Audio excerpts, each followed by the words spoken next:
Hello, welcome back to my channel. My name is Onyeka Uche, and welcome to Life Uncorporate. Life Uncorporate is all about sharing my experiences as a woman working in corporate, balancing all the roles, while also sharing advice on how you can get started on your healthcare career. So, in this video, I'm going to be sharing with you how you can become a pharmacist in the US. In order to become a pharmacist, you have to obtain your Doctor of Pharmacy degree or Pharm.D degree. Now, there's a couple of ways you can get there. Traditionally, you can get your undergraduate degree or your bachelor's degree. That typically will take people 4 years, and then you apply to your Pharm.D program, which is typically another 4 years. So, in full duration, if you go this route by getting your undergraduate degree and then applying to pharmacy school and getting your Pharm.D degree, it would take you 8 years. Now, there are other types of programs that can allow you to either accelerate this journey or allow you to get other degrees within this journey. All right, so I mentioned that traditionally you can go through, get your undergraduate degree in 4 years typically, and then apply to pharmacy school, which is typically another 4 years. Now, there are other programs called 0 to 6 or 2 to 4, depending on the program. They kind of call themselves different things, where right out of high school, if you know that you want to become a pharmacist, then you can actually apply to one of these 0 to 6 or 2 to 4 programs where that can accelerate that journey a little bit from an 8 year experience down to typically 6 years. So in duration, these programs are 6 years. The structure of it is that it combines your undergraduate pre-pharmacy courses and the actual pharmacy school program. So how it works is that your first 2 years of your undergraduate studies, you will be getting your pre-pharmacy classes that you need in order to apply to pharmacy school. So you're going to be taking your core science classes, things like chemistry, organic chemistry, biology. Those are your core science classes that typically every program will want you to take. Now, depending on the program that you apply to, you'll probably have to take other classes like biochemistry, physics, anatomy and physiology is pretty core too, but it can vary from program to program on the exact classes that you'll have to take. So do your research on the program that you want to apply to. Who this program is for, again, typically high school students who know right off the bat that they want to become a pharmacist. This is the best route to go, in my opinion, because you can get your pharmacy degree in a shorter time.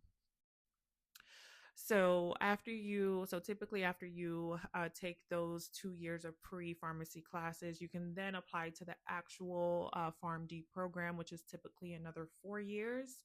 And so if you're able to meet all of the requirements at the designated times, then you can get your Pharm.D degree in as little as 6 years.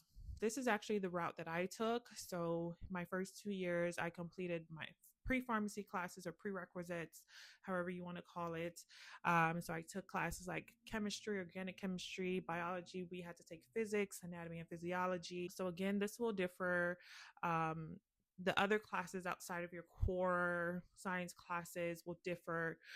So just do your research on the exact program that you want to apply to know what classes you have to take in those first 2 years before the actual Pharm.D program. And then once you get into the Pharm.D program, every program is different as far as the courses that you take every year, but core classes are going to be classes like pharmacology, pharmacy calculations, pharmacokinetics, things like that. So some advantages with the 0 to 6 or 2 to 4 year program is, again, you can obtain your Pharm.D degree in a shorter time. You can easily transition from your pre-pharmacy years to the actual Pharm.D program. So again, just do your research because each program is going to be a little bit different, but those are some advantages. So if you're tracking, the first traditional pathway is someone who's gotten their undergraduate degree in 4 years, then they go to pharmacy school for another 4 years for a total of 8 years. The second one that I talked about is the 2 to 6 or 0 to 6, basically the program for people applying right from high school. This length of program will take you typically 6 years. Now, this third scenario is an accelerated Pharm.D program. So you've already gone through the first 4 years of getting your undergraduate degree, and now you're actually going to the actual Pharm.D program, which is another 3 years. So in total, this will take you 7 years to get your Pharm.D. This accelerated program, this is for people who maybe you're looking to switch careers, or you just want to get your pharmacy degree as quickly as possible. So instead of the typical 4 years for your Pharm.D, this condenses the curriculum by reducing breaks between each semester. It's typically for people who are looking to enter the workplace faster, and there's a couple of programs out there like this that exist. So I'll link all of the resources down below for the different types of program. You know, each type of program is going to fit a different type of person depending on where you are and what fits your lifestyle the best. Now, there's another type of program called dual degree program. So this type of program will allow you to get your Pharm.D in addition to another advanced degree. So typically you'll see Pharm.D MBA programs, which is Master's in Business Administration, or Pharm.D PhD programs if you're looking to get into research, or Pharm.D even MS programs. So Pharm.D MBA programs, if you know that you want to do or work on the business side of pharmacy, this will be a good career path for you. If you're looking to get into research, you might want to look into a Pharm.D PhD program, or if you're looking to maybe go into health economics, regulatory science, maybe a Pharm.D MS program would be the best pathway for you. And these programs vary in length. They can be anywhere from 5 to 8 years, depending on the type of program or degree that you're obtaining.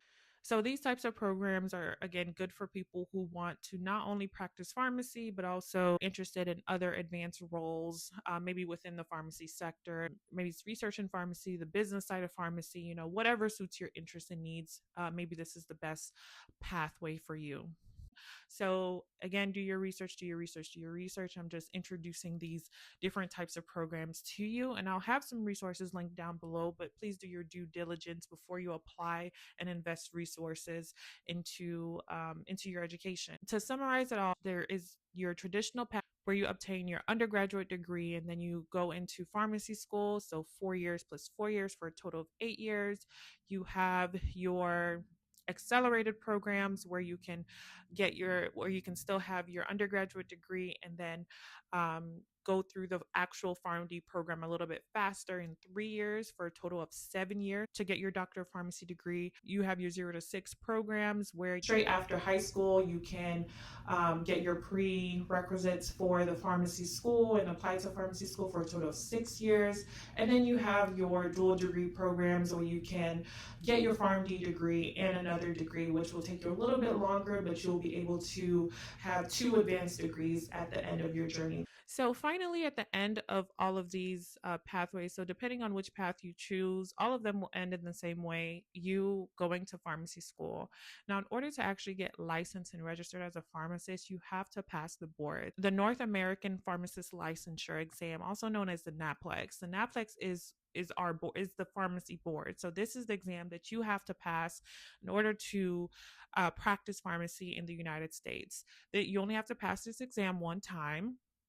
And this is the hefty board. This is the hefty board exam that tests your pharmacy practice knowledge. When I took it, I believe the exam was 200 questions and you had 5 hours to take it, something like that. I'll put the exact test specifics here.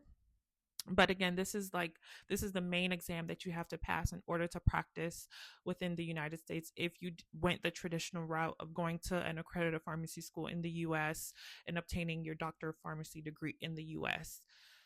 Now, after the NAPLEX, or before, you can take this other exam before. Now, in order to actually practice pharmacy, so dispense medications, you have to pass your MPJE as well. So you can still be a pharmacist and not take the MPJE. And I think that's something that a lot of people don't know. And depending on where you work, it may not be required for you to have taken and passed your state's MPJE.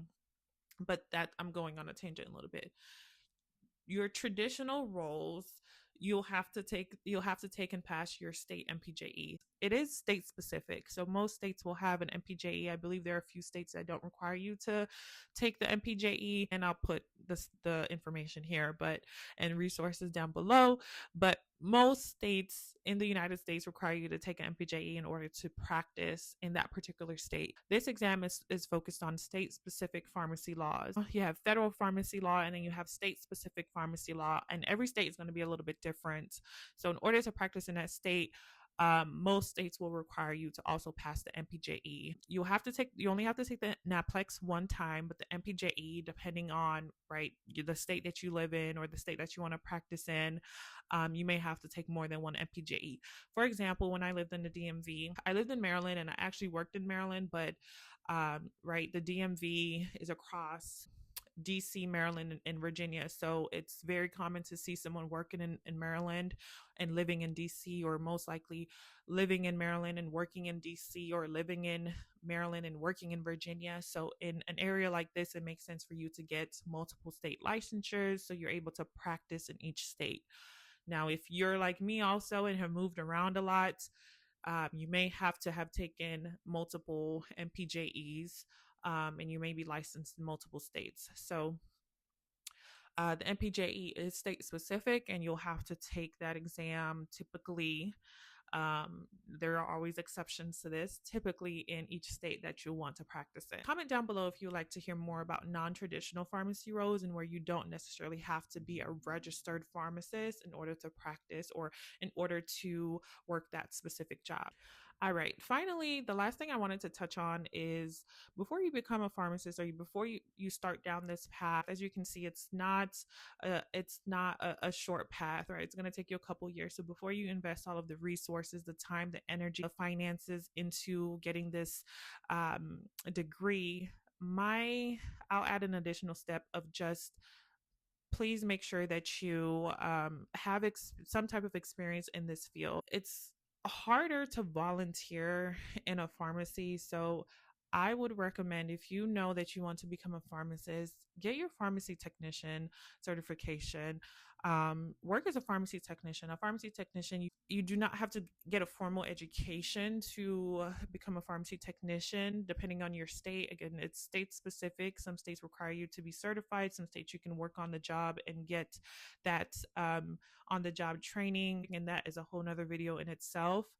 Please do your research. I can make another video on this. Comment down below if you would like to see that. But I would always recommend, please just get some experience in this field before you make the full commitment. So speak to pharmacists who work in this field, work in a pharmacy if you can. Just get that experience or have an idea of what this career path will look like as much as you can, because as I explained, it will take you a couple of years and it's a huge financial investment. So please do your due diligence in order to make sure that the career path that you want to pursue. If you have any questions for me on the content that I discussed today, or anything regarding pharmacy or how to get started within healthcare, please leave me a comment down below.